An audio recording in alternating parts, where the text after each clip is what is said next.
Eden is lamenting just don't understand the freshness and the longevity of produce in New York City. And then she's wondering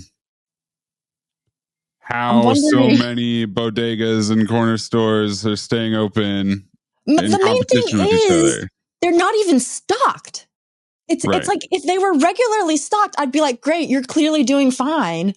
But many of them have like dusty ass shelves. Like it's not even a full store. Like I guess, are you making all of your money off of lighters and rolling papers?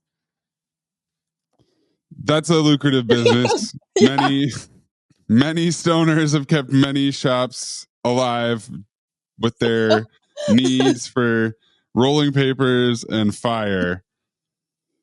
Yes, Eden, we're back. We're back on the mailbag. It's been a minute. I've been traveling. You've been traveling. Zach's been traveling. Summer League. Emily's still traveling. I've been to Hawaii. Zach's in Hawaii. We've all been to New York. You live in New York, but we're back. So, you know me, born and raised in an urban environment, very familiar with the city. New York City has got to chill, dude. They have got to chill. They have got to chill. All your bodegas that you're talking about that may or may not be fronts for other money laundering business activities, that may or may not be selling things on time and for a right amount. The price deception of New York City is crazy.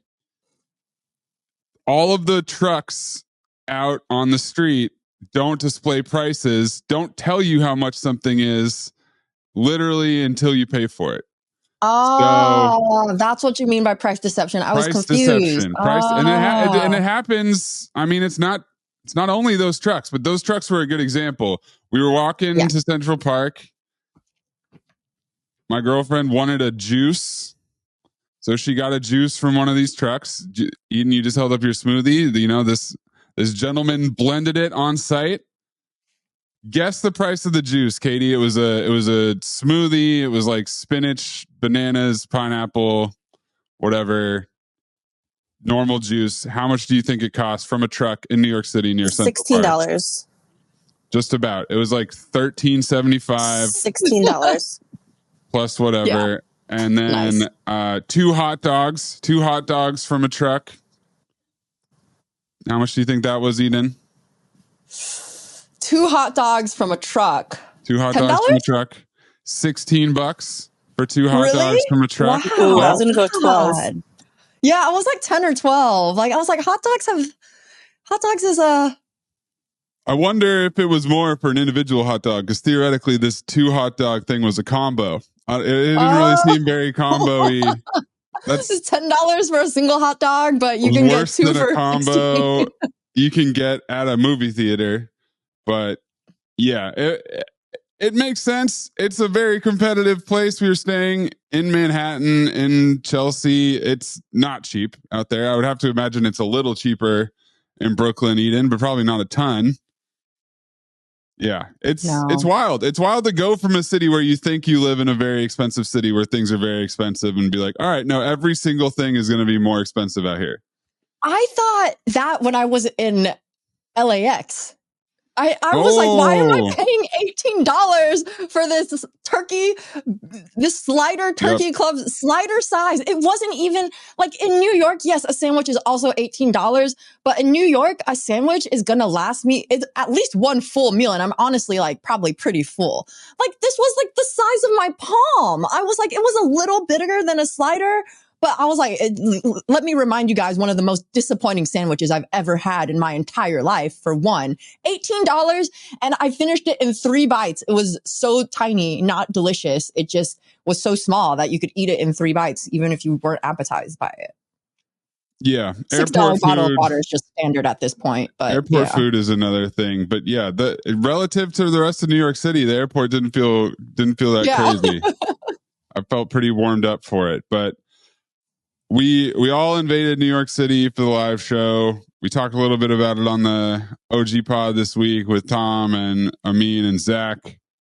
And Eden, how did it feel to be the home team for one of these live shows? It was amazing, but also a little bit weird, if I'm going to be perfectly honest, because I feel like when you travel to do a live show weekend, you know that that's like your full weekend is live show activities. And like when it's your home court, it's kind of like you still have your regular life that you're living. It's like, you know, I still worked on Friday. Like, you know, it's like I still had work. I think because you're not in a different location, the mindset is that like I'm home and I have to do like home stuff. And it's like, you know, like chores, that things that you just do on a regular basis. And like balancing that was a new experience for me because we've never had a live show where I lived before. But it was awesome to be able to just like feel like it was home court and to be able to give people recommendations on like places to go, things to do. And seeing everyone here in my hometown without needing to go anywhere was pretty awesome. And I will say, you and our live shows, the only way someone could get me into Manhattan twice in one day. Usually it's a one and done. But that makes sense. That makes a lot of sense. Cause that's how much I love you. You came out to Koreatown. We went and did Korean barbecue. It was a very Mailbag centric Korean barbecue. We had Jerry, Damon, and Ben Gordon. Yay! And so good to. I mean, we've met Damon before, but good to meet Ben and Jerry. Haven't met them in person. Jerry is like my twin. I'm so excited that Jerry came out, and I can't wait for the next show so we can hang out with Jerry again. And so Jerry, was he 30 minutes late? Oh my God. Was it 30? Was it 20 minutes late? I think it was an hour by the time he actually got there. Wow. Okay. Yeah. Jerry was late. And then he was staying so far away that more or less we finished lunch. Yeah. He had to go back to Brooklyn. All the way back to Brooklyn, change clothes, and come all the way back for the live show. He had to change clothes. He had to change clothes. It wasn't an option to wear the same outfit, apparently. So he spent at least half his day on the metro, the L train, and changing clothes. The most annoying thing about that was Jerry, when we're both in Brooklyn, he texts me and he says, yo, I bet I'm going to beat you to the live show. I bet I'm going to show up before you do. 5:45. We said we were going to show up at 5:45. Doors were at 6. He did not show up at 5:45. I pulled up right around 6. Jerry did not show up until 6:46. I looked at my watch when I saw him walk in. So yeah, well, if lunch was any indication, we have to expect Jerry to not be prompt and punctual. Juju Gotti also had a costume change that cost him some time and allowed for a late entrance into the bomb segment. The best part of that, so Juju came to the venue in his all camo vest outfit that you'll see from the photos when he was at WNBA All-Star in Phoenix, gets to the venue, doesn't realize that this is it, that it's go time, so has to go change, comes back, changed, comes on stage mid BOMM segment. Naima has no idea who he is.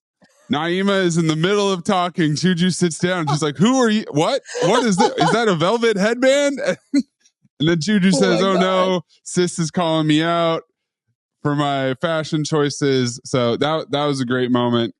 Juju also asked about Zach Harper's mother in another great. That was pretty great. Yeah. Great live show moment. Juju, as always, the secret MVP of everything he does. Or not so secret, but his team was not the MVP of the Cinephobe segment. However, and once again, Jerry was on Juju's team, and they did not do well. They only got their answers from the crowd, the audience. Yeah, they didn't get a Damon single. And our other friend from Miami, who I forgot. how to say your name, but yeah, they only had guest points. They had no team points. They only had guest points from the crowd. I was like, this is amazing, truly. This is performance art. We've got Zach Harper on Hawaii time here. So we actually have a 6 hour.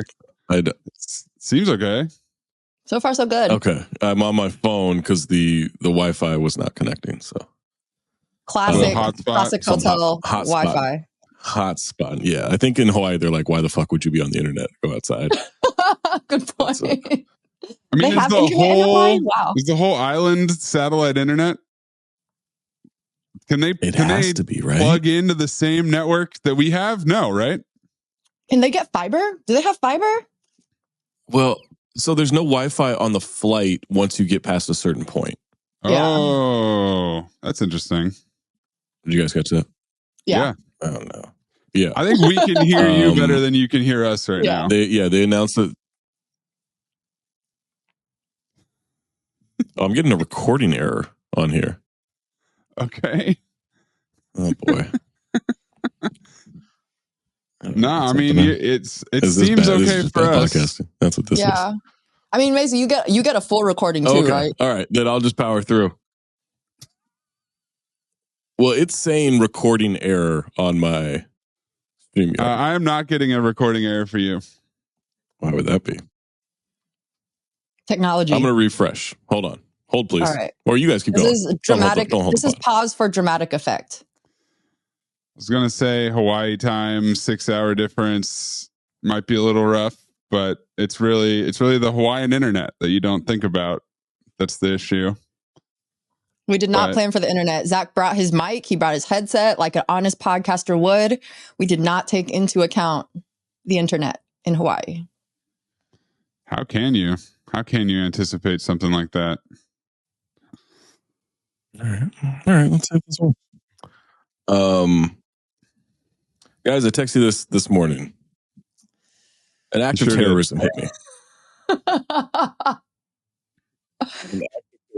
This morning. And I think it's arguably the worst thing you can do to somebody. Go on. At 6 a.m., the alarm clock in my hotel room went off. 6 a.m. What? Someone left it set to 6 a.m. They didn't change. They didn't. Why would that? Why would anyone do that? I mean, if they had a flight, but shouldn't housekeeping check for that? It just went off. It's got to be an old person situation. We have phones. I can set 1,000 alarms. Old person. Combination of the hour and using the in-room alarm is the sign. Or it was witty because he didn't have an oven to set his alarm clock to in Hawaii. Yeah. So an old person. Witty. I'll check if he was in Hawaii. I don't think he was though. Chris Whittingham is actually the youngest looking 72-year-old person. That's so fucking illegal. That shouldn't be allowed. And what do? I can't complain. I can't complain to the hotel. It's not really their fault, right? I think it is their fault though, because they should have wiped the alarm clock in between when someone checks out. They should check to see if the alarm clock is still active. Especially if it's an analog ass alarm clock from like the 1950s that you set manually on the device. There's no way that shit is on a checklist. That can't be a priority. Just get rid of the alarm clock. Just make it clocks with no alarm. So it's on the hotel, like I said. It's all. What did you say? It's also so bright. It's so bright. We don't need that. Oh no, it's so bright in Hawaii. It got Zach. Got Zach. We're off and rolling on this mailbag. We got Katie, car situation not gonna work out. Zach, Hawaii situation iffy at best. It's cool. We can carry, Maze. We can carry. We don't need them. We can do that. Oh, and now there's another Zach. This is good. I like this. Oh, nice. Zach? Yes. What? He's back. I'm leaving it like this. I'm leaving it. Yes, let's leave it. Leave it. What? How did that happen? You just branched timelines. Oh, it's gone. Fuck. Timeline got fucked up. Oh my God. So I didn't text you at 6 a.m., Zach, because I was conscientious of the Hawaii time. Yeah. But I did want to text, and I will text in a little bit, so Amin can get some of this too. I saw Deadpool versus Wolverine last night. Oh, how was it? It was good. Yeah. Oh, whoa. That's not why I'm talking about it. Okay. Yeah. But it wasn't like fucking dope. It was good. Yeah, it was good. Yeah, I heard. I mean, I'll talk more about that in a second. By the time that hits streaming, or I can start ripping from it, I will have 15 new Cinephobe drops. Oh, I'm it's excited one of the about most that. Cinephobe, like the Cinephobe checklist. Just go down the line. He gave me a drop. There's a drop from like a promo thing they did where he's podcasting with Wolverine, and he says, "Oh, right on brand, terrible at podcasting." So there's that drop, and then there's literally anything you could think of, because it's Deadpool, so it's extremely meta. They're talking about the construction of the movie, and he gives you one of everything. But it was good. Hugh Jackman, unbelievable.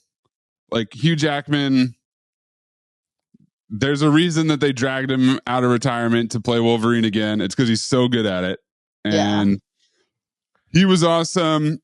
There was tons of cameos. It was worth it. I recommend it. But yeah, well, I'm going to talk more about it with the MCU, Marvel Cinematic Universe, guys on Monday. I got to see that. I'll probably go see that in Oregon when I go there, because I'm going straight to Oregon from here. So, can I tell you about the Amin Elhassan experience last night? We would love to hear about the Amin Elhassan tell us about the text you sent. Night. I'm just going to read this, all right? And everyone, it's just a joke, and it's within, whatever. Don't be sensitive about it. That's what I'm saying. He said, I'm on the flight. I'm not even in Hawaii yet. I'm on the flight. And I think this must have been before I lost service. Oh, no. It was when I was about to land. He said, "This is the gayest thing I could ever possibly say, but I can't wait for you to see what I'm wearing tonight." Okay. What he was wearing, and for those who have not checked out the latest Cinephobe episode of Mike and Dave Need Wedding Dates, there is a scene in that movie where Zac Efron is just wearing a shirt that says bananas across it. Nice. Amin, during the episode, bought that shirt. We are now in Hawaii together. He wore that shirt to dinner last night. It's a terrible shirt. Amin, it's just a black shirt, and in white it says bananas. Amin was flipping out. He was so excited about this shirt.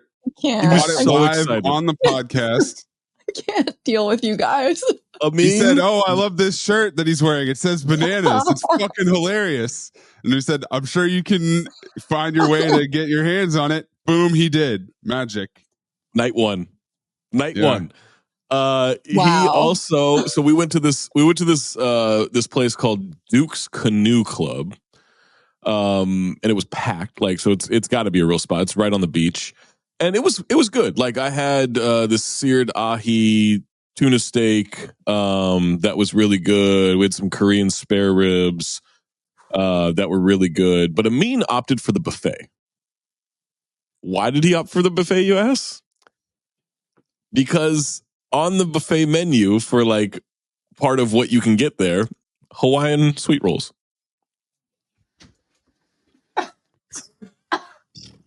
So, Eden, Eden, if you were going to the buffet, what's a minimum number of plates you think you need to justify the buffet cost, the experience, whatever? What's the minimum number? Minimum?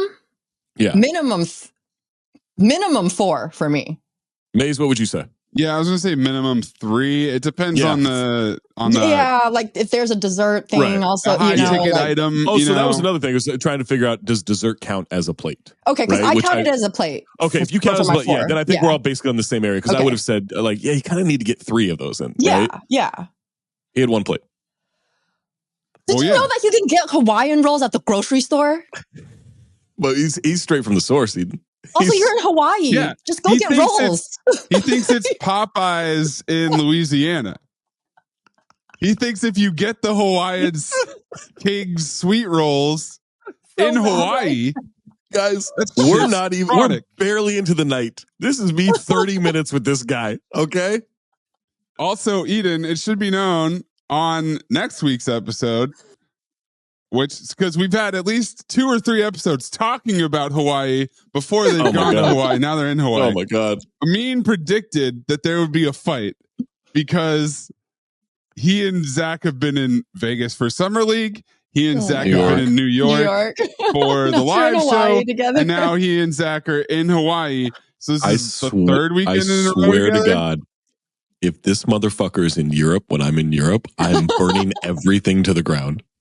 Everything. What's that mountain that erupted and like buried Pompeii? That's Vesuvius? Like what, yeah. Zach's gonna trigger Mount Vesuvius again. 100%. I'm gonna set that bitch off. You have no idea. Then we argued about what constitute a salad because he got he had this thing on his plate that was like cucumbers and tomatoes. And I said, "You just got vegetables." Salad. He says, "It's a cucumber salad." I said, "No. Salad needs lettuce or kale or arugula or some base of a leafy green. I don't believe in fruit salad. I don't believe in potato salad. I don't believe in macaroni salad. None of that shit. You got to have some leafiness to a salad. I don't believe in what about caprese coleslaw salad. Then is coleslaw a salad? Coleslaw is just coleslaw. That's a side. It's kind of a leafy green that got chopped. Julienne can be, yeah. But I need like a base. I agree with you. I prefer it that way, but cucumber tomatoes is I don't like cucumbers. Pretty much a Greek salad. And then if you throw in like feta, it's really a Greek salad, but sure. I'm not having it though. Cause I won't accept a caprese salad. That's just fucking tomato and cheese. So I have to kind of be Zach's ally on this. I hate it. No one is a stronger ally than obviously myself for women or Eden for me. Yeah. Strongest allies there are. Strongest allies. You know what I hate is when you go to a Chinese restaurant and you see smashed cucumber salad on the menu. It's just cucumbers. It's just cucumbers. Exactly. It's not a salad. You got a side of cucumbers. It's a side of cucumbers. You don't even need to smash them. I don't even know when the smashing part of the cucumbers became part of it. You know when it becomes part of it. Yeah, come on. Settle down. We're adults here. It's pretty obvious. Yeah. They got a book in this room called Hawaiian Mythology? Whoa. I gotta check that out. Maybe anything about buns in there? Also, there's a ukulele above the TV. I'm definitely bringing that bitch with me everywhere. Amazing. Oh my God. I'm terrified for Hawaii right now. Oh, for sure. That's gonna be a disaster. I'm a little worried. So I trusted the dry cleaner that is only open Monday through Friday. I had the hotel service, right? I gave him my suit and my shirt for tomorrow. And they said, "Oh yeah, same day he'll be back. It'll be in 6 p.m." If that doesn't happen, I don't know what the fuck I'm going to do. Because have you ever done that before? Is there no Indochino? Not same day. I've never done. Yeah, I got to find an Indochino or something. I've never done same day before, but I was just like, stuff's kind of wrinkled. I want it nice and pressed. I want to, whatever. Also, when I went down to get coffee, apparently the guy that got in the elevator on my floor at the same time remembered me because we were both going back up the elevator at the same time. And he said 5, right? I said, yeah. How'd you know? And he's like this short little Asian guy. And I say that because he's like, oh, I just remembered the tall guy with the cool shorts. Because I'm wearing like these like pink flagrant mag shorts. Nice. I'm like, tall guy, huh? I'll take that. What are the shorts? There's these like these. Oh, okay. Yeah. Oh, okay. I thought you said flagrant something. Flagrant. I was like that. Yeah, flagrant magazine. I was okay. Yeah. Is this? I was like, man, I'm really short. I mean, he was like 5'5". Yeah, he's short. Okay. So I'd like, but I mean, when am I ever called tall? I'll take that. Yeah, I got called tall pretty much every interaction in New York. Oh my God, in New York City, except for the one guy who said I wasn't tall enough. I think that was David. I think that was you. let me go back to Amin real quick. So we are so Mo joins us. Mo's got a couple of friends with him. Mo joins us to have drinks at this place, and it's kind of like it's not a great setup for just standing around the bar and having drinks. It's like it's very much a restaurant, and like there's just these pathways or whatever. So we have a drink, and then also our drinks at dinner were weak as fuck. So weak. Like I had this espresso martini. I don't think there was a drop of vodka in there. Like, yeah, I wonder if it's like Hawaiian tourist pours. Yeah, it was bad. So then when we went to the bar, I just got straight up just a whiskey neat. I was like, I just give me the straight stuff. No watering down this shit. Yeah, and then so we're like, all right, we're kind of in the way here. This isn't comfortable for like walking and talking and standing or whatever. So we go and we're like, we're gonna go down the street, and Amin's back is hurting him. He's like, I gotta walk anyway. I was like, all right, let's go. So we're walking, and I'm up ahead with Mo and one of his friends, and then our friend Serena is with Amin, maybe like 5 feet behind, and all of a sudden she comes laughing, like she comes running up to us laughing, and I look back and Amin's nowhere to be found. Oh no! And I see it, and I look, and he's crossing the street and just walking away from us, and she's like, he's going to get a massage. There was like a massage place like right down the road. She's like, he's going to get a massage, and I'm like, I mean, on the way to get drinks? It's 10:30 at night. Oh, what kind of massage? She's like, yeah, he needs his like his back massage and like adjust it or whatever. It's really bad or whatever. I'm like, you just walk. Literally, I've been dealing with back injuries for like the last 3 years, or 2 years. Just walk. It will cure almost everything, especially with what he's dealing with. Like I know exactly what he's doing. Like just walk. No, he went, and then we shut this bar down, but by shut it down, I mean it was like 11:30. Like it wasn't later. The massage parlor was open though. Yep. Interesting. And so whatever. Like we drank at this bar. They kick us out, and then everyone's just kind of dissipating for the night. Right? It's not going to be a late night. We'll have that tonight. Stay one. Yeah. Yeah. And so then I get back into the room, and Amin texts, "Where are you guys?" I'm like, it's been an hour plus since we've seen you. And then he called me, and I did not answer. I was brushing my teeth there. He called me and then texted me, "Coward." And then Mo texted me. It's like, Amin just called me to see where we are. I was like, I'm not doing this. I just put my phone on Do Not Disturb, and I went to sleep. That was about 2 hours of Amin. Yeah. And 1 hour of it, he was getting a massage. Yeah. Today hasn't even started. Whatever. Yeah. Or whatever. And now he wants to do breakfast. Welcome to the Friday Mailbag. Oh, boy. Wow. I was thinking about maybe even dragging out this intro even longer, but no, let's intro it up.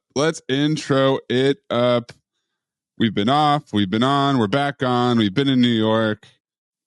Zach's in Hawaii. Still in Hawaii. And then he's going to Tokyo. We got a lot of questions. We got live show. We got more of the Amin Elhassan Experience to preview and to recap everything that Amin is and does. You know what always is familiar, kind of like riding a bike about a live show weekend, is Amin inserting himself into segments that he's not on. He is the absolute king at entering the stage, taking someone's microphone, talking it uninterrupted for about 5 to 7 minutes on segments that he's not scheduled to be a part of. So that happened in the in the Jade section when I had Henry and Prim up there and everything, right? Yes. It also happened on Thursday night at the Soho House. Of course, yeah. Yeah. And Pablo was up there, and I wanted a quick story from Pablo about this infamous podcast that got taken down like 5 seconds into being up on ESPN. Amin, from the side of the stage, was like, oh, and I'm like, okay, he can come say a quick joke about it or whatever. He then proceeds to sit down for, 8 minutes. Yeah. It's a mean story now. And there are no seats at that. Like I gave him my seat, my microphone, so I'm just standing. And at one point I went and stood on the wall of the stage, like just leaning. Hey, how's it going? Yeah, and you were hosting that segment. That's the best part. Sure was. Yeah, I sure was. Yeah, and he does this thing where he's trying so hard to get to his punchline that he's stiff arming other people making jokes or like changing the subject a little bit. Yeah, he's like, cool, that's great, but really, I still have to keep going because I still have to tell the punchline.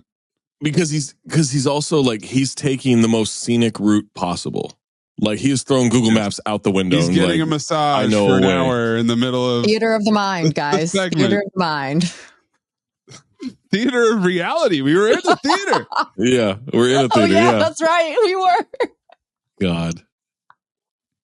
It was great. It was a great show. I'll never forget about that. It was an awesome show. Most of the time, Amin was on fire. His opening bit with Josh Rosen doing the impressions. That was great. Yeah. Came out of thin air. Shout out to Josh Rosen. Worked out great. And then Josh Rosen found his way onto the set of First Things First. I don't know if you've seen pictures of that, Zach. Yeah. No. He was in studio with Kevin Wildes and Nick Wright. So, oh, wow.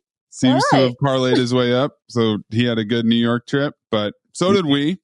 Yeah. Thanks Nick was very nice that came out. I'd never met Nick before. And so as he was going up stage, he recognized or whatever. And he was like, oh man, it's so great to finally meet you. I was like, we literally have no relationship, but that's all right. That's really nice. Like of you to say. Yeah. And then he's like, man, you had the joke of the night so far. When I made that joke about Ethan. Which was just recycled from a group chat joke. Nick's not in that group chat, so I guess so. Listen to him. Yeah. But he was very nice, and I thought, I wonder if this will get me on First Things First. No, Josh Rosen. Nope, Josh Rosen got on there. Josh Rosen, yeah. My girlfriend had no idea who Nick Wright was and was like, who the fuck is that annoying guy? Who is that annoying guy with the annoying voice? Why would he shut up? Your girlfriend is dope as fuck, by the way. She's great. Shout out to Isabel. She was a lot of fun. Had a great time. Yeah. She met everybody for the first time. Yeah. Very cool experience. But yes, the Nick Wright impression, it doesn't matter if you have any understanding of sports or television or anything. He's abrasive. He's an abrasive character. Yeah. And she loved Bomani. She thought Bomani was great. So I think that means that Bomani won the debate. I love Bomani. Yeah. Oh, absolutely. Bomani won the debate. Yeah. Not even close. Because you know what the best thing is for those who don't know, we were doing the whole Michael Jordan, LeBron James thing. And so I think one of my favorite things is Bo was basically like, yeah, you make great points, but like, it doesn't matter. Yeah. And it's such a dismiss, but it's right though, right? Like you get into something like that and it's like, it doesn't matter.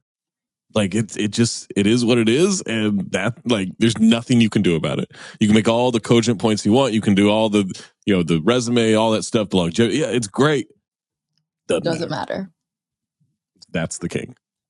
Yeah. Opinions cannot be swayed on that subject in particular, but people are going to keep trying. As long as Tom Haberstroh's out there writing articles discrediting statistics. Hit pieces. Tom Haberstroh clutches analytics assassin. That's the funniest part is people are like, oh, he's clearly forgotten. Clearly. What's happening at all? Tom's just doing Tom shit, man. I don't know what to tell you. Have you followed Tom's work at all? Ever? Tom said, I don't think it was on stage, but he said at one point during the weekend that he was worried that if he wanted to get his daughters into UNC Chapel Hill, this would follow him and he wouldn't get it. You know what? I don't think that's a crazy. It's not crazy, worry. But it's I don't think that's a crazy worry. That is pretty funny. It's funny that's where he's at. He's like, you know what? I have to think about my kids' educational future. Yeah. You have to. All right, Zach. So quick recap for those who didn't listen to the OG pod this week. Paul Bull asked question, better wingman, sexy Johnny or Scottish guy? And Scottish guy is from the karaoke night from Thursday night that Amin invited to join. Listen to the OG pod for the full story, but he's a stranger from a karaoke night Better wingman, Sexy Johnny or Scottish guy? Sexy Johnny for sure. Sexy Johnny's gotten me a number. He hasn't tried to stroke my friends. He was literally stroking Tom Haberstrow's forearm as Tom was singing karaoke. They had just met. Wow. He didn't know Tom's name. That would have ruined it. He tried to drink Amin's drink twice. On purpose? Yes. Oh. He went to drink it, and Amin's like, "Oh, it's my drink." And then a few minutes later, the guy was like, "Are you going to drink that?" And Amin's like, "Yeah." Yeah, that guy made quite an impression. Okay. Speaking of karaoke, Deli Platter asked... Real quick. It is nice that at least Amin admits that he was trying to foist this guy off of himself onto anybody else. That admission meant a lot to me. That he didn't try to just make it. He's like, nope, I knew I fucked up and I tried to get away from it. Deli Platter asked, who had the best karaoke song? Doesn't mean they sing it the best, but what were some of the karaoke night hits from Thursday? Let's see. Well, Amin ruined Not Like Us by doing how long is that song? 4 minutes? A 4-minute bit of just but not saying the words. Just doing that for 4 minutes to the cadence of the song. Terrible. Because that's what he thinks of Kendrick, I guess. I don't know. Tom and I did Wonder Boy. Oh, no. We did Tribute by Tenacious D. R.I.P. Tenacious D. We did Tribute. That was good. That was a fun one. What else was sung? Party in the USA happened. I Just Want to Love You happened. Amin fucked up. Buy You a Drink, but that was still that's a good one. That's a great karaoke song. Yeah. Oh, we talked about that. Yeah, that'll be on Cinephobe in a month and a half. Yeah, a month and a half. Yeah, there's a great breakdown of that. So tune in to Cinephobe for that. Like a month from now. A month from now. Yeah, this timeline's getting out of control, man. I have no idea where we are. I just hope the wedding isn't tonight because I am not prepared tonight for a wedding to happen. Next week's episode, Law Abiding Citizen, features us talking about the Hawk Tua meme. If that gives you any indication of how fucked up this timeline is. I had legitimately not thought about Hawk Tua for at least a week or two. Oh, I saw something. It's back in rotation. She was on my algorithm for maybe TikTok or no, maybe Instagram. I can't remember what it was, but it was like her going and trying food in New York. Like she went to New York recently, I guess, and was like trying. Like she had a list of things she had to have a chopped cheese. She had to try the pizza in New York and 2 other things. And like I'm not trying to be a dick, but just wasn't interested. No, like, I get it. She's got like 2 million followers already and all this stuff, but like it's just I don't know that there's a personality there outside of that moment. Which is fine, cash out, do whatever you can. Like she's clearly getting sponsorships and all this stuff. But watching that bit of video, I was just like, this is not legs. Interesting. Yeah. Yeah. It's an interesting Thank God it comes up next week then. Well, we're talking about it at the peak. Good at the Lord. peak. You know, at the height of her fame. But it's interesting to see how big a wave that can cause now. Just from an objective, like, yeah, let's see how far she can take it. Let's see how many people will follow her, etc. Yeah, but you know, because the idea that she'd have a reality show is Eden, that is how horny men are online. I can't that is how horny men are online. I present to you Amin Elhassan. Fair. Amin was like, I love her. She's great. Like, yeah, I mean, it's a funny video. I think it's a funny video. I love the remixes. Like where people made it into songs. Yeah. Right? Like that where I was like, okay, now this is, but that's not her. Like I'm not making like I understand how the internet and viral moments work, but like the whole leveraging it into being an actual worth following person is what I mean, that's the thing. Like I'm all for her trying to extract whatever she can. Yes, right? Yeah. But absolutely. But it just doesn't mean you have to like it. You know, you Yeah. can I like just don't know where what's- it goes. What's Yeah. happening? But because didn't she worked at like a spring factory or something? Did she? I don't know. I saw that she was a teacher that got fired, and then I saw that she was a The waitress that teacher got thing fired, and was- then I saw that.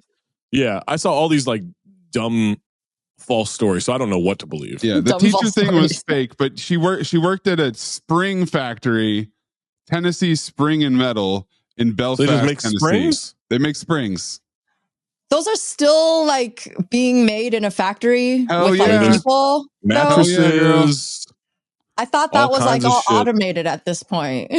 No, because What? you have to like I was when I worked briefly during the lockout in 2011. When I worked at my girlfriend at the time's, what was it, humidifier company? It was like a bunch of metal work, right? I'm not that guy. I'm not. I can put together IKEA furniture like crazy, but I'm not I'm going to cut metal with metal. And so like all that stuff, because there are all these parts for this stuff, like you would think is more automated than it is. But if it's a smaller company, like for the big company, I'm sure, but for a smaller company, like, no, that's just kind of like really factory line stuff with manual labor. Okay. Yeah. So that's what fair. I would just, I mean, it's, what is it? You said Belfast, Tennessee? Yeah. That sounds made up. Yep. Honestly, Europe. though, I'll be perfectly honest. You brought up mattress springs. Great point. I'm literally thinking like the springs that go in like mechanical pencils or but also, like, those need to be made too. Yeah. It's an industry. Okay. When I said that though about mattresses, I then immediately thought to myself, "Wait, do they still make mattresses that way? I don't know. I don't know what the technology is." Yeah. Some of them do, like shittier ones, because box springs. foam doesn't have springs. Let for the me most say part. this. All right, stayed in New York. Stayed at the Maritime Hotel. Right. Yep.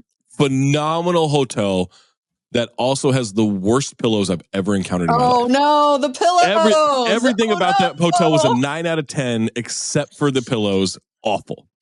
Could barely sleep because of it. This hotel here in Hawaii, woo! They got the pillows right.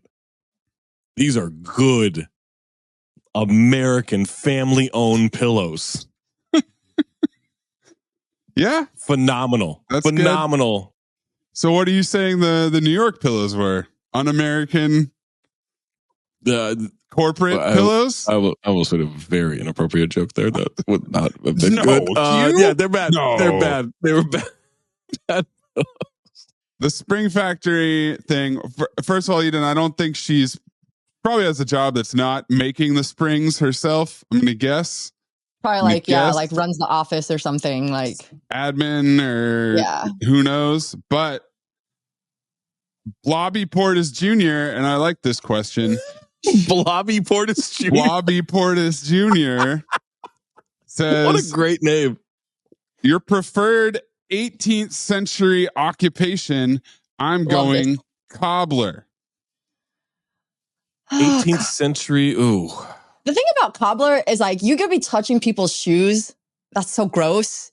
Like That's people gross. be putting their feet in the 18th century where they don't even have like, dry fit sock technology or something, Eden, I challenge you to come up with a clean 18th century occupation. I mean, I didn't say it would be clean, but like people's feet, I hate feet. Like feet is the worst. Yeah. Like I think I would go with like I feel like it'd be really cool to be like a blacksmith.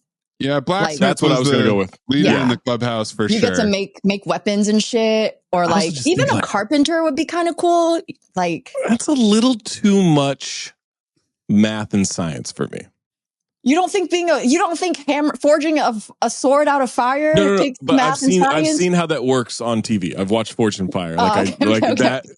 There is obviously science and craftsmanship to it, but ultimately there's a point you're just banging the fuck out of a sword with a hammer. You're just I feel like it'd be so cathartic.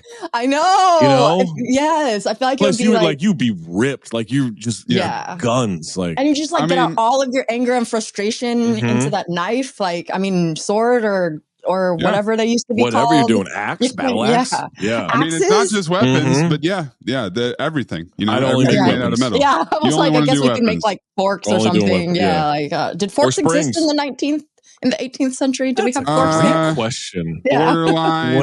It got introduced to. It came from Italy. I think, and went back to like England around that time, maybe a little earlier. Oh, my friend, the earliest evidence of forks dates back to the Bronze Age in China around 2400 to 1900 BC. BC. Oh, shit. So the Bronze Age in China had it. And then even at that point, they said, you know what? Did we have chopsticks too, or what? Like we invented the fork, but it's inferior. We don't even want it. Let's get this fork out of here. Well, I'm looking at this thing and it looks like just a 2-pronged fork. So it's like the barbecue fork. Yeah. Not when did the third prong? When did the third prong get introduced? According to schoolofwok.co.uk. No. .uk? What? .uk. Here, hold on. This is a great sentence. The humble chopstick has an interesting history and dates back to around 5,000 years ago, believed to have been first been nothing more than a simple twig used to fish food from cooking pots. The humble chopstick. The humble. You'll never hear the chopstick talking about itself. The chopstick is rooted in humility, okay? Like... They were initially made from bronze. That's the title of this episode. The humble chopstick. The humble chopstick. Rooted in humility. A bronze chopstick's kind of dope. I know it's a touristy thing, but when I was in, I'm still in Japan. When I'm here in Japan, I went to a store that like had all these like custom chopsticks and everything. Yo, it's sick, dope. isn't it? They're dope. Yeah, it's fucking sick. Mm-hmm. I could spend all day in there. Yeah, all day. You could also spend like your whole bank account in there. Oh, I bought some for How gifts. much were they? How much were they? I spent. So I got some for someone. I got some for my parents. I think I spent almost $400. That sounds about right. They were custom, Yeah. Like they were like nice. Yeah, they were really nice, like intricate designs and everything. But yeah. It was I think the conversion rate was about like $380 or something like that for 3 pairs of chopsticks. Yeah, and I didn't like. You didn't even buy a pair for yourself? No, well, I'm gonna steal it from my parents. Yeah, okay. But like they were being so nice to me because I didn't like ask what anything was. I had an idea. I'm like, what are these, like $80 a piece or whatever, $60 a piece? Like, what could it be? And they're like, this lady was being so nice to me, like just amazing customer service. Like she was great. And then go to ring it up, and she's like, "It's this amount of yen," and I'm like doing the conversion. My head's like, "Fuck!" I can't be like, "No, yeah." I'm like, well, throw it on the old credit card. Yep. That was before the yen was weak. Price deception. Before the yen was weak. Price deception will get you. It's part of traveling, I think, no matter where you go.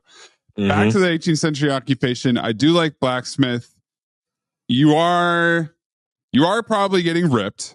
But you also are probably getting really fucking gross. Like, for sure. But I'm not. But that's just existence in the 18th century. Yeah, that's what we are as blacksmiths. That's what we are as blacksmiths. And so Eden is cool with getting ash and I'm cool with ash and all over herself, but not other people's feet. I'm not touching nobody's feet. Yeah, no, we're not touching anybody's feet. And after we've been doing this for a while, we are master craftsmen of the blacksmithing community. Go ahead and try to beat either Eden or myself in an arm wrestling competition. Bring it on. Bring it the fuck on. Now we have side revenue, side income coming in from all these arm wrestling competitions. 650 years of knowledge.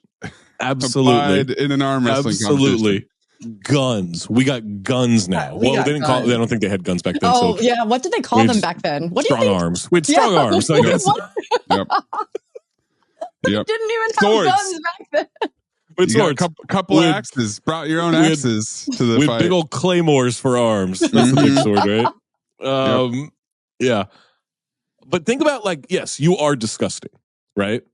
But think about that bath at the end of the day or end of the week or whatever the fuck you do. Nice, oh God, pamper yourself. It's like when you go for a 6-mile run in the middle of summer and you're pouring ass sweat and there's all this pollution flying in your face and you can rub the dust off of your arm. That's exactly what it feels like every single day, baby. Absolutely. Eden, I love a 6-mile run in the summer. So that's an example that really resonated with me. That was really relatable for a lot of listeners. For sure. I also you know what?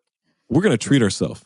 we're taking 2 baths that week. Yo, Okay, we worked 2 hard. baths. Yeah, we worked hard. We earned that. We earned that second bath. We earned that second The bath. smell of those times had to be so bad. God, it had to be so bad. It's all I can Deodorant think didn't about even when I exist. watch a Western. It's all I can think about. Like it's literally like I'm distracted by it the whole time. Of like they're wearing these wool suits in the fucking desert. Why did they wear wool ass suits all the time idiots. with like Cowboys were chainmail idiots. over it or some shit? Oh my God. Like just idiots. Like I can't watch those period pieces without thinking about just these people are so disgusting, so grimy. yeah, I think love about seeing that in those too. movies. No, thank you. Oh God, no. I not with Westerns, but like with period pieces, you know, set in like, you know, the emperor times of whatever Asian country of your choice is. And it's like, why do they wear 5 zillion layers of clothing? Disgusting. Why is getting dressed like, you know, we get a dress, we put on a shirt and a shorts, you know, like and they're over here like adding unnecessary layers. Why are there like 10 belts? Why do you have like an inner belt, outer belt? You know, so many. What do you need so many layers for? I mean, no, that was before climate change, and so like maybe it was like less hot back then. Maybe there's a little bit less sweating, but still. There's part of me that thinks there was someone complaining about blacksmiths ruining the environment. There had to have been, right? Emissions. Yeah. Another 9,000 years of this, and the world's going to end. You know who that person was? The person who lived next to the blacksmith and had the fumes diverted right through their house. You know what? Get a better hut. That's not on us. Yeah. You bought in a bad neighborhood. I know. Like, you did not scope out the neighborhood before you bought this house. Go out in the fucking hills. Go out in the meadow. Go live in a meadow. I found a list of hilarious occupations that we'll get to in a second here. Nice. But Okay. I was Is thinking it 18th butcher. centuryoccupations.com? Yes. Well, yes, that's the website. Okay.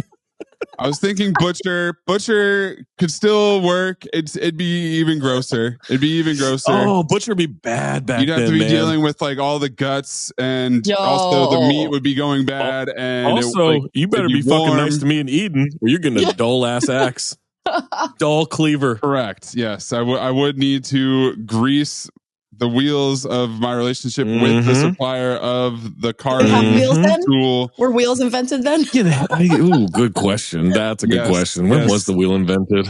It was invented around the same time as the fork by the Chinese in the Bronze Age. I think 1904 was the first wheel.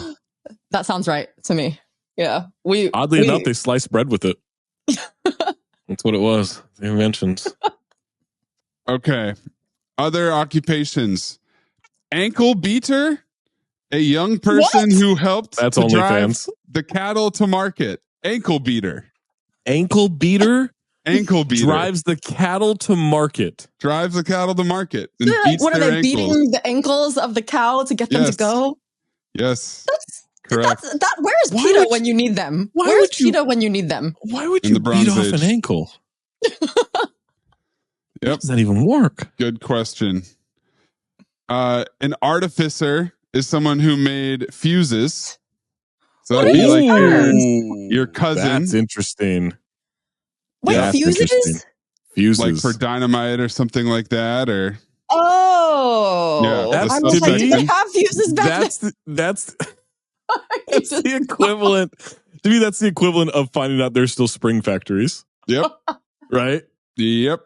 Wait, they didn't just have fuses with the dynamite? No. They had to make that shit.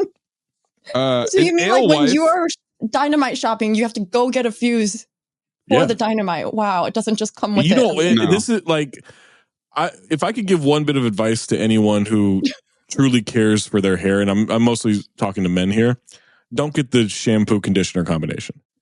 It's bad. Correct. You don't need to condition your hair that much. It's not a good thing. Don't get the 2-in-1. Get a shampoo, get a conditioner. Condition like maybe once a week, right? Like if that.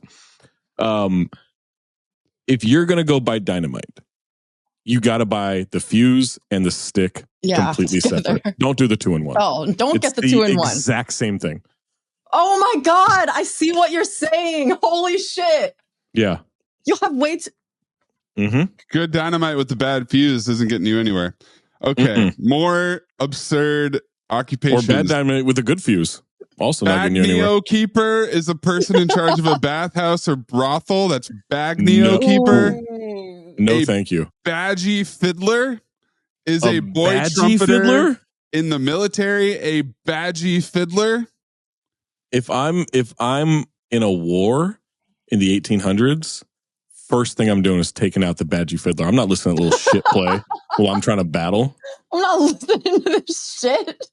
A ballad monger, one who sold printed ballads on the street. A ballast heaver. Ballad monger. Is that like a meme selling burned CDs back in the day? Yes, yes, that's a ballad monger. It had a long, rich history. A bees kept maker, so not a beekeeper, but someone who makes beehives. You've got... Don't the bees do that? A bibliothecary. A bibliothecary. That's a librarian. What's it just called? A librarian? Bibliothecary. Biblioteca is what they used to be called. Oh, so I love a biblioteca. We love a biblioteca. ¿Dónde está la biblioteca? Oh my God. Most beautiful sentence in Spanish. Yes. One of the only ones I remember from Spanish. Yeah. It's literally the only thing I remember. A clodhopper. A clodhopper. You gotta pay double for that. You're a plowman or an agricultural laborer. If you're a clodhopper, you're a plowman. You're definitely a plowman. Let me tell you, you're plowing left and right. Okay, this is an insane one. Cracker boy. What? A boy employed to clean and sort slate and other impurities from the coal crushed by the crackers, machines that crush anthracite coal. That sounds terrible. That's a terrible job. Yeah. A dog leech. Every time I went to the park to play basketball, I was the cracker boy. Yep. A dog leech is a veterinarian. No, thank you. Vets back then, no way. Mangy ass animals. Zach, a domesman. Oh, what? Yo, which is a judge apparently. Say no more. You bet it is. Definitely judging. An eggler. You could be an eggler. You could be dealing eggs. An egg dealer. An egg dealer. Austin An Eggler. egg dealer. Eggler. Wow. An essence peddler, Eden. You could be peddling essence. Skincare? What is this? That's a prostitute. All right. You can't tell me anything otherwise. An essence peddler is absolutely a prostitute. I agree. A frame spinner works on a loom.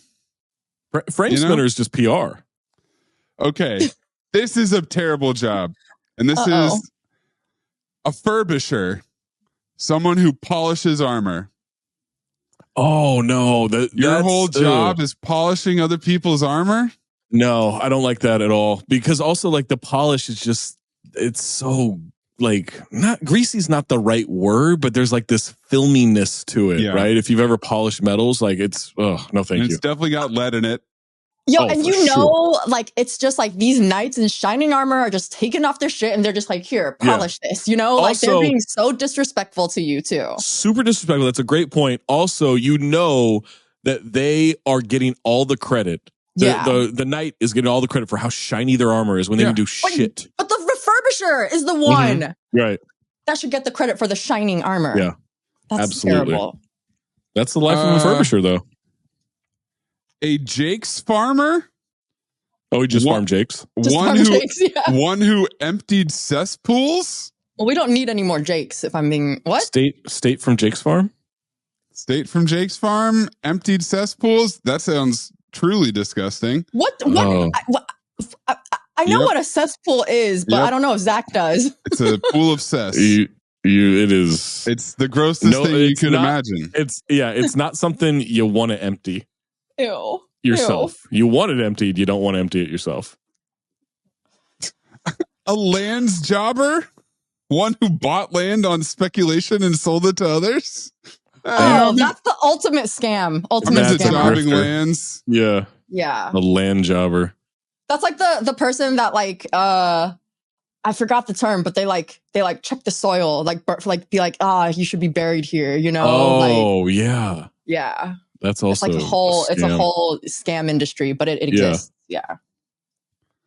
Yeah, there's a lot of jobs, man. There's a lot of jobs. I'm not sure I'm not sure how many of these are occupations or tasks that certain people would have to do multiple of. Yeah, do you think like when they were applying for these jobs that they were like, I'm only gonna polish armor, or am I gonna have to multitask and also like empty the stress pool too? What do we think the interview process was back in the 1800s? Hey, I'd like a job. I can pay you this. Okay, you're hired. Done. No. We got need any experience? 3 years no. of experience. All right, you're an apprentice.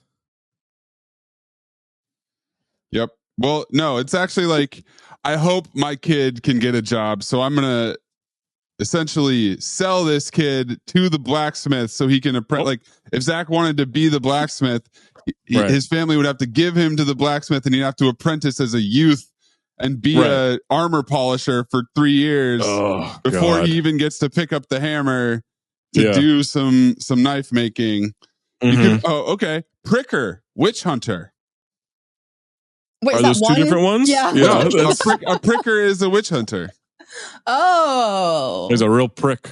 Oh. A quister is someone who bleached things. I don't think you say quister anymore. Well, I don't know if we're allowed to say that. Yeah. Seems offensive. Sounds offensive. Yeah. My daughter's dating a quister. See? Okay. That's my test for if anything is an offensive word. And whenever you say it in that context, it's going to be offensive. Yeah, absolutely. That's why it works every time. So Dennis Rodman. Oh, just rebound.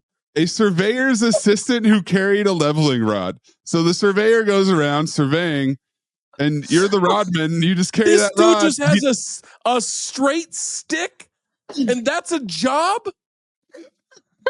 How'd you get that job? Well, I found a straight stick. That's an in-demand position. And people just paid them for it? Like, that's insane. Man. Yeah, and then the surveyor is Rodman. I'm sorry, I'm still. What is the surveyor just like? Determines that's the land. Yep, measures the land. rod there. Yeah. Yep, that's a hill. Hey, Rodman. Meadow. Rodman. Over Rodman. there. Might be a forest back there. Might be a forest back there, but it's almost quitting time, so I'll check that out tomorrow. A straw joiner is a person who thatched roofs. That sounds like a miserable job. Oh, I thought they no way. They made roofs out of straws back then. Yep. I get it now. I got it now. There are endless jobs, and I'm glad that I don't have any of them. Gotta admit. God, I don't live in the fucking 1800s. Oh, God. Although God. You didn't think of the smell, D. Like, yeah, no, gross. Ew. What was the one that a ballad monger? I would like to be a ballad monger. I think that's where I'm landing. Man. That's an absolute grift. Just so ballads. Hey, I got this song on the I got the song. You want it? It's yours. Yeah. Here's the demo. I'll play the demo for you real quick. Yeah. Exactly. Yeah. It's like that guy. See the story? That guy got fired from McDonald's for putting his mixtape into Happy Meals.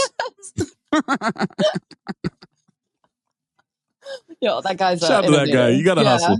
Yeah. Just doing what you can. Yeah. All right. Let's go to the Patreon section for some more questions here. Skullbucket asks, I felt like maybe this needed a follow-up, but we'll roll with it the way it is. If you're pretty sure you should be invited to an upcoming wedding, but you didn't receive an invitation, how do you proceed? Let's say you're about 75% sure you're going to get invited. That happened to me with Sean Jordan. I thought I'd be invited to his wedding. So he forgot. Like, legitimately, like he assured me he was like, it's just an absolute oversight, which I believe him.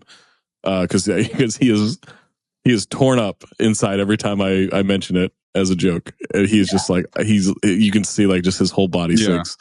I didn't approach it because then I was just in my head, I was like, oh, well, maybe it's just like really close family and friends and everything. And like Sean and I are close, like we're good friends, but like I was like, I get it if it's that. No, he just forgot and I just never went and I hated it. So Zach, in this situation, is this one like where like if you were given a chance to do it again, you would have like followed up on it or something? For sure, absolutely. Okay. Had I known, like knowing what I know now, I absolutely, because I would have loved to have been there. I would have. Yeah. It seemed like a great time with all my friends and everything, but at the time I was just like, well, I feel like, mean, maybe Sean and I aren't as close as I thought we were. yeah, You know, I like would have kind of done the thing. same thing that you did. I've just been like, oh, someone else made the cut over me. Like, Right. you know, they had to fit in a family friend. Like, I know we talked about it, but it's like so awkward for the person being invited to be the one to bring it up. Like, but then when I saw like certain people that were there, I'm not naming names, but I was like, well, now hold on a second. This is, I outrank this person. yeah, for sure. Yeah. Like I'm not an Ian or a David to him, but I mean, I'm definitely that guy. I'm more than him. Like, so I did not, but I also just like, there's a certain point where I feel like, I don't want to impose. I don't want to bother someone with that stuff. Like that's kind of my go-to with that. Because shit you're already dealing like, with so much during like wedding planning. Like, right. Yeah. I think it's a balance though, just because like it depends on your relationship with the person. And like, even though given all the things that me and Zach just said about like not wanting to be that person, not wanting to impose, wanting to be respectful of like whatever decisions had to be made. But like, if you think that I maybe would go higher than 75, if, you know, like percentage wise, I'd be like, if you're like 85 to 90% sure that you were supposed to be there. Like there was definitely conversations about it. I think there are ways to bring it up being like, hey, like, you know, just aren't you getting married soon? Like, you know, what am I was just like, I don't know, you know, what I think day is that again? Ways, I think there are ways to bring it up, you know, like without you like, what days the wedding again? Like I just, you know, my schedule's just all over the place. Yeah. You know, I want to make sure. Yeah. Be like, oh, I don't think I put it on the calendar yet. I know it's around this time. When is it specifically? Like, and if they answer with, oh, don't worry about it, then you know. Then you know. Yeah. And it's like, if the response is, did you not get the effing invitation? Like, why don't you just check the thing that's probably in your unchecked mail, like me and Zach, because we don't open our physical mail, which happened before. Yeah. I'm just saying, like, you know, like, I think Most sent me a real invitation. Yeah. Paper invitation. The fuck? I don't know where that is. I think it also depends on how much you want to go to the wedding, right? Like, well, it seems like in this situation, Skullbucket wanted to go. Yeah, if they think like, I would have had to. Yeah, for Sean's, I would have had to go up to Oregon. Yeah, that was what I was going to say. Was if it's a local wedding and I have friends going, I think super easy to make the thing I would do is be like, ask the friends that are going what the details are, and if I'm not, and it like maybe not ask the bride or groom, because I do think that is like like if you're wrong on that and they really didn't want to invite you, you've now created a very awkward situation. But if you're gonna ask someone in the wedding party, ask someone associated, and then probably show up, right? Like crash the no. I think like let's say your friend Dave is going to the wedding, right? And I think you say, hey, like I, you know, this is kind of awkward, but like I don't see an invitation. I didn't get, like, can you ask if I'm invited to the wedding? Just be like, hey, by the way, is Zach going to the wedding? You know, whatever. This happened to me too. I just remembered. Oh my God. So I just saw my friend in March and she was like, oh yeah, I was just at Andrew New's wedding. And he was like, where's Eden? And she was like, I didn't think you got an invite, did you? And I was like, no, I didn't get an invite. And he was like, oh, I thought she was invited. Like he meant to invite me to the wedding. And I was like, I would have loved to go. I just like, I didn't know that I made the cut. Like this isn't someone I'm super close with. We were really good friends in college. I would have loved to go, but like, we were close, like when we were living still in New Orleans together, but like after they moved to Miami and like I moved to other places, like, you know, we didn't really keep up that communication. So I was like, you know, it's normal that, you know, that I didn't make the cut, but apparently he also just forgot, meant to invite me and it didn't happen. Well, like, with both of you having clear-cut examples of being forgotten without just have to ask. I think that's not the thing that we've determined. I would say find an intermediary, maybe that you know that they talk to the like in the wedding party, or just someone maybe like a little super casual question. I like ask, I could be like, hey, is Eden coming to the wedding? Do you know? Yeah. You know, I was like, oh, I was talking to Eden the other day. Like, like, was she invited? Like, you know, there's ways for them to make it very natural and organic. I feel like for sure. Yeah, that's the move. Skullbucket. Foist it. Yeah, voiced like a Scottish man in a buffer in a karaoke room. Get yourself some representation in this wedding debacle. You know, don't have it come from you. but have it come from someone, one connection in between. But honestly, I feel like if it's in your town and you feel like you should be there and your friends are going, what's the harm in showing up to the reception? Like, oh, and then if you're not invited, you're not allowed there. Like don't go to the ceremony, don't go to the dinner, but like, no, but go to the party. Crash the wedding, right? Like people do that. That was the thing with my whole like +1 debacle here of not going. I'm like, I still thought about like, I could bring someone and like, all right, they don't do the dinner, they don't do the ceremony, but like open bar, got to drink, got to hit that minimum. That's helpful. It's not even disruptive if you're just now I'm doing them a favor. Yeah. Mm-hmm. But I mean, I'm trying to like, it would have to be a bride or groomzilla really losing their shit. To kick you out. A reception to be the only like downside of this. So if it's possible, it's certainly possible, but I am swayed by both of your testimonies that you were forgotten. That makes sense. It is human error. There's a lot of people. There's a lot of details you have to consider. Yeah. So it's very possible you don't think of everybody, and it happens. If it's such a good person who is fine being the butt of the joke, like a Sean Jordan, it is kind of fun to lord that over them. You do have currency against John. It works every time. It works every time because he's such a nice, genuine person that he feels so bad, and God, that's fun. I just remembered when I was talking to your mom. My mom. And your mom last weekend. Yeah. And we were talking about your dad and how he's the meme king, right? Oh my God. And I think she said it was Sean that asked your dad, "Where are you getting these from?" And he was just like, "The internet." And it was such an earnest answer. The internet. The most like perfect story ever. Yeah. Shout out to BH. He is, oh my God. What did he send me? At the live show, he Bill. sent me something fucking weird. Hold on. What did he send me? What the fuck is this? No rhyme or reason to this. Meme King, Bill Harper. Meme King, baby. It's birds with cat faces. That's amazing. That's horrifying. It's a little bit. It's the 18th century occupation that I don't want is breeding the birds and cats together. Yeah. And I don't know. It's like a mini tank with like a skull head or something. I don't know. Your dad's an icon. There's just a lot of shit he sent me that I did not respond to. A little one-sided in those DMs. And then actually, what pisses me off is I was trying to be good. I'm trying to be the good son here. And I sent him one that I thought he would like. I said this thing from Norway of like this road where like there's this waterfall basically over the road and everything. And I sent it to him. I'm like, he loves roads. He sends me roads from China or from everywhere like all the time. Seen this before, but this is the best one. Come on, man. I knew he was going to say seen it already. I knew he was going to say don't do that to me. Old news. Don't do that to me. Yeah. Yo, I have a question though. On that point, guys.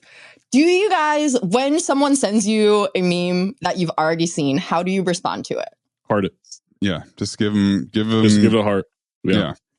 I either do a heart or I just respond genuinely the way that I would have it, like based on like what I like my genuine thoughts of it. Yeah. But I find it so offensive when like, because when you send someone something funny, it's not because I didn't think you already saw it. It's because like, I think it's funny and I want to share the funny moment with you. Yeah. It's not because I think you didn't see it. And I just think it's like, I'm like, I hate it when people are like, oh yeah, I saw it. And I'm like, okay, well, I'm never fucking sending you another link to anything ever again, I guess. Because like, just like, what's the point of responding that way? I don't know. A lot of people sent me the Oakley house being for sale. Well, that's different.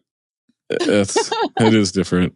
The Cinephobe account will get, there'll be a meme that goes around and I'll get it sent 15 times. That's different. Easily. Yeah. I'm still throwing out the likes. I'm being like, thank you for sending this. Sometimes I'll throw it on the story. Sometimes I'll throw it on the story couple hours later, someone else will send it to me, even though it's already in the story. And then I'm like, well, okay. Now Amin and I would do that for like if sent something and the response would be, look at the likes. I already liked it or something like that. Like that was years ago. We were doing that. Now, yeah. Look at the likes. Yeah. Chip I gotta Skylark. go to breakfast, guys. Let's do one more. Yeah. Chip Skylark said, what kind of dessert do you prefer? Frozen treats or baked goods? A frozen treat on a baked good. Like an ice cream on a hot chocolate and a hot fudge, or like a brownie or a chocolate type deal. Ice cream and a hot brownie. That's tough to beat. Yeah. Yeah. There's something about that hot cold. Yeah. I probably prefer a baked good if I had to choose. Yeah. Yeah. Like gun to head, that's tough. Like, because it's mood for me. Like, it just depends on what I'm in the mood for. It depends on the weather. It depends on what I ate for. Like if it's hot, or that, that Yeah, baked goods is getting the volume. Like I like a frozen treat every once in a while. Yeah. Baked good is also a lot more all encompassing because like cake is technically a baked good, like a pastry, pie, a brownie, cookie, like pie, all of that shit is a baked good. Like, and frozen treats is popsicles or gelato, ice cream, and the rest is all like kind of. The one problem with the frozen treat, like you're dealing with a fuse. Reason. Yeah, you're dealing with a fuse. So you need a better fuse. You're on a clock there. You got to get that thing taken care of. What was the fuse maker's name again? What was his title? I forgot. Lord. Lord. A quibber or something like that, or a quister, or a quiche. We need that guy. Yeah, the quiche maker. Yeah. Quicher. If you throw candy in the mix, does that change anything? Candy's not a dessert. I don't know. Candy's not a dessert. Yeah, I'm kind of out on candy. So I'm not gonna lie, as an adult, I used to think this was like fake or like didn't actually happen, but I have tried some like candies that I know I genuinely loved, even in like my mid-20s, that I can no longer eat now. That I just cannot eat anymore. An artificer makes fuses. I was thinking candy. I was thinking candy in terms of chocolate, because I'd say chocolate is probably my go-to dessert, and then baked goods. Well, like a chocolate bar, or like as technology got peanut butter cups. Yeah. Okay. This is something actually that you just reminded me of the 1800s. Like when people were worried about like the technological boom, right? The industries like really ramping up. The biggest threat to all that and like people like having real jobs and everything was the artificer's intelligence. Go to breakfast. Get the fuck out of here. See you guys. That was a good one. Hold on. That you're mad. I'm so but mad. Respecting what I just did. That was good. That was good. I'm mad at how much I'm laughing. Clip. And we got our clip. There we go. Maze is so pissed off. Deal with you. You know what's great? When we do a bit and you do a joke and then I say, get the fuck out of here. And then we have a natural endpoint, but you have to come back and be like, that was so good, right? It was. We need the validation afterwards. We need people to praise you. And now I'm going to read Hawaiian mythology. Amazing. Let us know how the buns are. So they're Hawaiian and sweet. But it's better from the source.